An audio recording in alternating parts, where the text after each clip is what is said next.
question 1137 and Tribonacci number. The Tribonacci sequence Tn is defined as follow.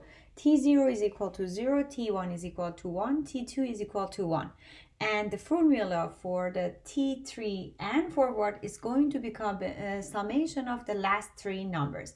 So let's go through an example. So if n is equal to 4, the output is going to be 4. The reason is like we get the summation of the last three numbers. Let me write it down here.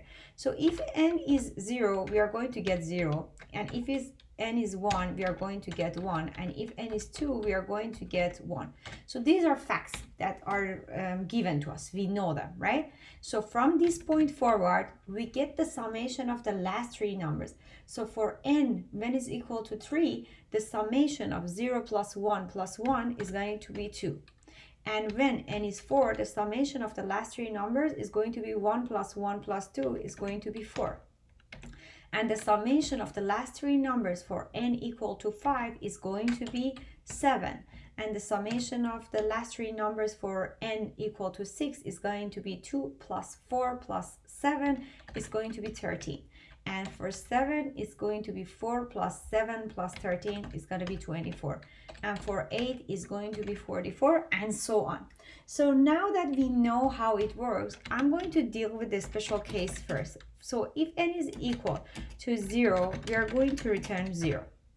If n is equal to 1, or if n is equal to 2, we are going to return 1. These are like special cases, and we know the answer. For the rest of them, what I'm going to do, I'm going to say I have a T0, I have a T1, and I have a T2. And I'm going to say, okay, for T0, for N0, T is going to be 0. For N1 is going to be 1. And for T2 is going to be 1, right?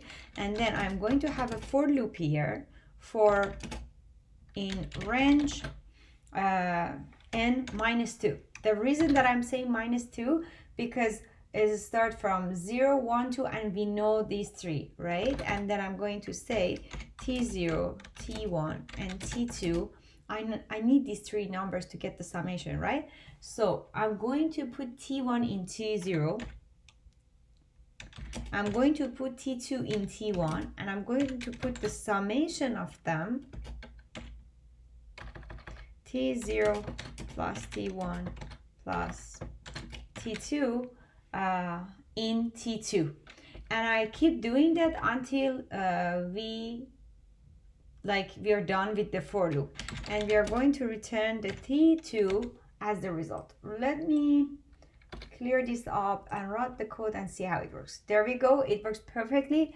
And the time complexity for this is going to be linear because we have to iterate over until we hit n minus 2.